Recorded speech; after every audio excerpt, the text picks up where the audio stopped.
ობოლი და ქოსატყუილა. იყო და არა იყო რა, ღვთის უკეთესი რა იქნებოდა, იყო ერთი საბრალო ობოლი, უქონელი და უყოლელი. ერთხელ ობოლმა ერთი გუდა საფქვავი იშოვა სადღაც, წაიღო წისქვილში და დაფქვა. ამ დროს წისქვილში ქოსატყუილამაც მოიტანა ერთი გუდა მარცვალი და საფქვავად. წასვლის დროს ობოლს უთხრა, შინ ერთად წავიდეთ. ძალიან კარგი, დათანხმდა ობოლი. წავიდნენ. მიდიან გზაზე. ქოსამ უთხრა, იცი რა ვქნათო? რაო? კითხა ობოლმა. რადა, ჩემი ფქვილი მოვზილოთ, შენი საფანლად ვიხმაროთ და კვერები გამოვაცხოთო. ძალიან კარგი, უპასუხა ობოლმა. მივიდნენ ობლის სახლში, მოზილეს ქოსას ფქვილისაგან ცომი. ობლის ფქვილი საფანლად მოაყარეს, ჩააკრეს თონეში და დაბრაწული კვერები ამოყარეს. ეს კვერები რომ ნახა ქოსატყუილამ ეამა და ობოლს უთხრა. მოდი, ვინც უკეთესი ტყუილი თქვას, კვერები იმას დარჩეს. ძალიან კარგი, უპასუხა ობოლმა. ქოსატყუილამ დაიწყო. ერთი ბატი გვავდა. პაპა ჩემის გაზრდილი იყო. ისეთი კარგი რამ იყო, რომა მთელ ოჯახს გვინახავდა.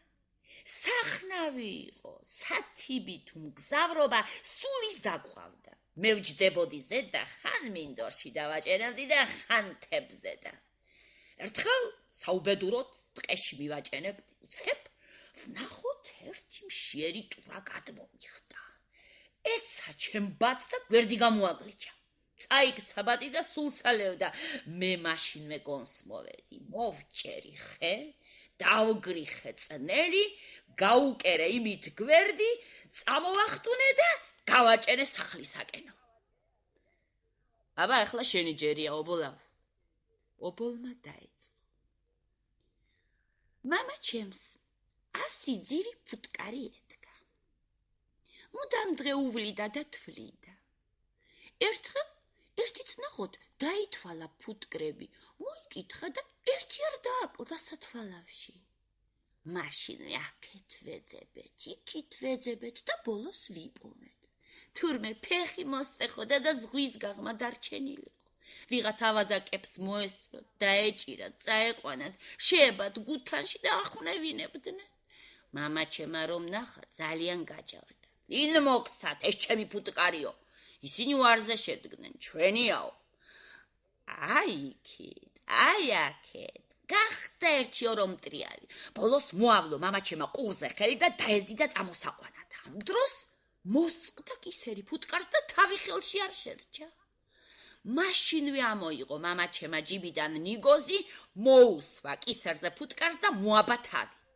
ნანიგზარზე ნიგზის ხე ამოვიდა, გაიზარდა, მოისხა კაკალი. მუდამ წელს ბერტყავდით და ვყიდდით კაკალს. ერთხელ კაკალს ყვავი შემოეჩვია და სულ გააჩანაგა. ესროლა მამა ჩემმა ყვავს ბელტი და აკისედ არ დარჩა. გაიზარდა ეს ბელტი, გადიდდა. გაკეთდა სახნავ სათიბი მიწები. გავაშენეთ ზედ ვენახი, ისე უვლიდით, ვაზებზე მტევნები სულ წითლად ღვიოდნენ. დადგა რთველის დრო და ველით. ანახლა მოკრებთ, ანახლა რომ უცებ ერთი მელა შემოგვეჩვია. ისე გაგვიოხრა და ისე გაგვიტიალა, რომ ყურძენზე ხელი აგვაღებინა. ერთი სიტყვი წყალი გადაგვიწურა. გამოჭამა ვენახი. ბოლოს ვთქვი, მოდი ერთი წავალ, ვუყარაულებ, დავიჭერდა სულ კუდით ქვას მასროლინებ მეთქი. თქმა და ასრულება ერთი იყო. ვიპოვე ხრელი, საიდანაც მელა შემოძრებოდა ხოლმე, დავჯექ და დაუწყე ლოდინი. ერთიც ვნახოთ, მოდის რაღაც და მოფაჩუნებს. მე თანგული მისკდება შიშით, თან ფიქრობ ნეტა დამაჭერინა მეთქი. მართლა მელა არისო? ვტაცე კუდში ხელი და დავიჭირე. გაუსვი და გამოუსვი სახრე. გაუსვი და გამოუსვი. სიკეთე მოგცეს მე ის დავზილე დაქარიანებული კაცივითა. რამდენსაც დავარტყამდი, იმდენი პირიდან ბარათებს აყრიდა. ბარათებსაო? რაო მერე რა ეწერა იმ ბარათებში? შეაწყვეტინა სიტყვა ქოსატყუილა.